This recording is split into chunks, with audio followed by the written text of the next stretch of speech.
Hi friends, எல்லாருக்கும் வணக்கம். எல்லோரும் எப்படி இருக்கீங்க? நல்லா இருக்கீங்களா? Welcome back to Ammu's home style. இன்றைக்கி வீடியோவில் பணம் நம்மக்கிட்ட தங்கவே மாட்டேங்குது, பணம் நம்மக்கிட்ட தங்காததுக்கு நாம் செய்கிற தவறுகள் என்னென்ன, அது மட்டுமே இல்லை, வீட்டில் செல்வம் சேர்வதற்கான செல்வத்தை ஈர்க்கக்கூடிய விஷயங்கள் என்னென்ன, பணத்தை எங்கே வச்சோம்னா பணம் அது பல மடங்காக பெருகும் அப்படின்றத பற்றியெல்லாம் வீடியோவில் தெளிவாக தெரிஞ்சுக்கலாங்க. வீடியோவை ஸ்கிப் பண்ணாமல் ஃபுல்லாக பாருங்கள். பல பயனுள்ள தகவல்கள் இந்த வீடியோவில் கிடைக்குங்க. வீடியோவில் நான் சொல்கிற விஷயங்கள்லாம் உங்களுக்கு பிடிச்சிருந்தது அப்படின்னா ப்ளீஸ் சேனலுக்கு சப்ஸ்கிரைப் பண்ணி சப்போர்ட் பண்ணுங்கள். ரொம்ப பிடிச்சிருந்தது அப்படின்னா உங்கள் ஃப்ரெண்ட்ஸ் அண்ட் ஃபேமிலிக்கும் ஷேர் பண்ணி விடுங்க. ஃபஸ்ட்டு, பணத்தை சேர்க்கக்கூடிய பணத்தை ஈர்க்கக்கூடிய விஷயங்கள் என்னென்ன அப்படின்னு நம்ம தெரிஞ்சுக்கலாங்க. செல்வம் அப்படின்றது நம்ம எல்லாருக்குமே தேவையான ஒன்று. செல்வம் இல்லாமல் இந்த உலகத்தில் நம்மளால் வாழ முடியாதுங்க.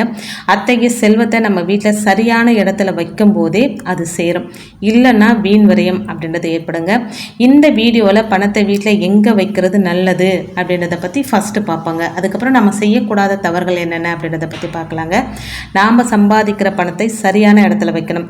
அதுக்கு தர வேண்டிய மரியாதையை கண்டிப்பாக நம்ம தரணுங்க. அப்போ தான் பணம் வீண் விரயமாகாமல் அதிகரிக்கும். வீட்டில் எல்லாருமே சம்பாதிச்சா கூட எல்லார் கையிலும் பணம் இருக்கக்கூடாதுங்க. யாராவது ஒருத்தர்கிட்ட கொடுத்து அவங்கக்கிட்ட இருந்து தான் செலவுக்கு பணம் வாங்கணும். குறிப்பாக வீட்டில் பெரியவங்க யாராவது இருந்தால், அம்மா இருந்தால் அம்மா கிட்ட கொடுக்கலாம். அம்மா இல்லைன்னா மனைவி கிட்ட கொடுத்து வாங்கும்போது அந்த பணம் பல மடங்காக பெருகுங்க. மாதம் சம்பாதிக்கிறவங்க தங்களுடைய பணத்தில் ₹1 கடவுள்கிட்ட வச்சு வழிபாடு செய்யணுங்க. இதனாலையும் பணம் மேலும் அதிகரிக்கும் அப்படின்னு சொல்லப்படுதுங்க. நீங்கள் சம்பாதிக்கிற பணத்தில் வீண் வரையும் ஏற்படக்கூடாது அப்படின்னா ஒரு குறிப்பிட்ட தொகையை தனியாக எடுத்து வச்சிடணும். நாம் பட்ஜெட் போட்டு வச்சுருப்போம் இல்லைங்களா? பட்ஜெட் போகிறதுக்கு முன்னாடி ஒரு குறிப்பிட்ட தொகையை தனியாக எடுத்து வச்சுட்டு இருக்கிற காசில் பட்ஜெட் போட்டு எடுத்து வச்சுக்கணுங்க. நம்மளுடைய இந்து சாஸ்திரத்தில் செல்வத்தை குறிக்கக்கூடிய மங்களகரமான பொருட்கள் நிறைய இருக்குங்க. அதில் சில பொருட்கள் ரொம்ப ரொம்ப விசேஷமான பொருட்கள். நீங்கள் பணத்தை வைக்கிற இடத்துல அந்த பொருட்களை வைக்கிறதுனால செல்வம் பல மடங்கு அதிகரிக்குங்க. அதில் முதல்ல பச்சை கற்பூரம், மஞ்சள், கிராம்பு, கல்லுப்பு, பச்சரிசி, இது போன்றவை எல்லாம் செல்வம் இருக்கும் இடத்துல வச்சுருந்தோம் அப்படின்னா வீண் விரயம் அப்படின்றது நமக்கு ஏற்படாதுங்க. தேவையில்லாத செலவு நமக்கு ஏற்படாது. சம்பளம் வாங்கினதும் முதலில் செய்யும் செலவில் மங்களகரமான பொருட்கள் வாங்குறத வழக்கமாக வச்சுக்கணுங்க. அதில் முதல்ல வாங்க வேண்டியது கல்லுப்பும் மஞ்சத்தூளும், அதுக்கப்புறம் குங்குமம், ஜவ்வாது, இந்த மாதிரி ஏதாவது ஒரு பொருளை வாங்கிக்கலாங்க. வீட்டில் நம்ம பணத்தை வைக்கிற இடம் ஒரே இடமா இருக்கிறது ரொம்ப நல்லதுங்க. பணத்தை வைக்கக்கூடிய இடம் சுத்தமாகவும் நல்ல வாசம் வரக்கூடியதாக இருக்கணும். பணம் வைக்கக்கூடிய இடத்துல பச்சை கற்பூரம், ஏலக்காய், கிராம்பு இந்த மாதிரி போட்டு வைக்கிறது ரொம்ப ரொம்ப நல்லதுங்க. வாஸ்துப்படி வடக்கு திசை மகாலட்சுமி மற்றும் குபேரர் இருக்கும் இடமாக சொல்லப்படுதுங்க. அதனால் வடக்கு திசையில் செல்வம் வைக்கிறது ரொம்ப ரொம்ப நல்லதுங்க. செல்வத்திற்கு உரிய நாளாக வெள்ளிக்கிழமை சொல்கிறாங்க. அதில் வர சுக்கிர உரையில் செல்வம் சம்பந்தமான பொருட்களை அடிக்கடி வாங்கினங்க. கல்லுப்பு, மஞ்சத்தூள், வசம்பு, பச்சை கற்பூரம், ஜவ்வாது, ஏலக்காய், கிராம்பு, என்னங்க நிறைய பொருள் சொல்கிறீங்க அப்படின்னு நீங்கள் கேட்கலாம். இதெல்லாமே மங்களகரமான பொருட்கள். இது எல்லாமே வாங்கணுன்ற அவசியம் கிடையாதுங்க. இதனால் எது முடியுமோ உங்களுக்கு அந்த பொருளை வாங்கலாம். குறிப்பாக கல்லுப்பும் மஞ்சத்தூளும் வாங்கி வைக்கிறது ரொம்ப ரொம்ப விசேஷம். இதெல்லாமே செல்வத்தை ஈர்க்கக்கூடிய பொருட்கள். செல்வம் இருக்கிற இடத்துல இது இருந்தது அப்படின்னா செல்வம் பல மடங்கு பெருகும். அது மட்டுமே இல்லாமல் வீண் விரயம் ஆகாமல் இருக்குங்க. இது செல்வத்தை சேர்க்கக்கூடிய ஈர்க்கக்கூடிய விஷயங்கள். நாம் செய்யக்கூடாத தவறுகள் என்னென்ன அப்படின்னா, சிலரை பார்க்கும்போது ஆச்சரியமாக இருக்கும். அவங்க கஷ்டப்படாமலே திடீர்னு பணக்காரனாக ஆயிடுவாங்க. ஆனால் சிலர் எவ்வளோ தான் கடுமையாக உழைச்சாலுமே கையில் காசு தங்கவே தங்காது. ஏன் இந்த வித்தியாசம்?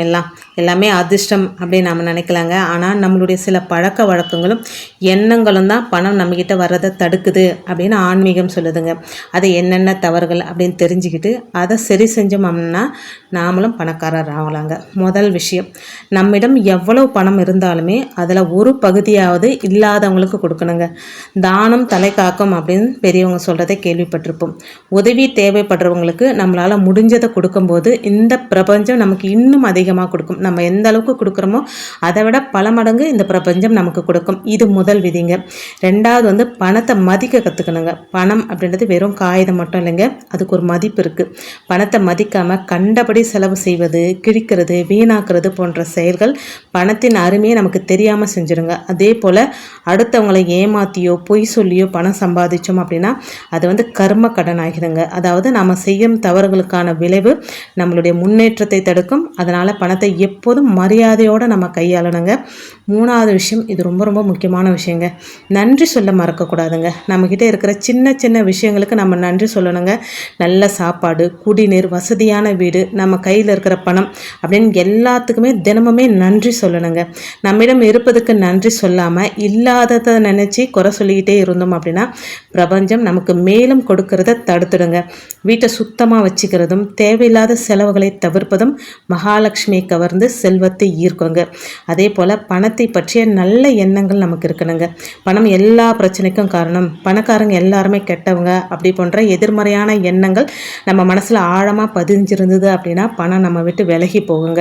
நாம் எதை வெறுக்கிறோமோ அது நம்மக்கிட்ட வராது. அதனால் பணத்தை பற்றி எப்பவுமே நல்ல விதமாக நினைக்கணும். 5வது விஷயம், பெரியவங்களுடைய ஆசீர்வாதம் கண்டிப்பாக நமக்கு வேணுங்க.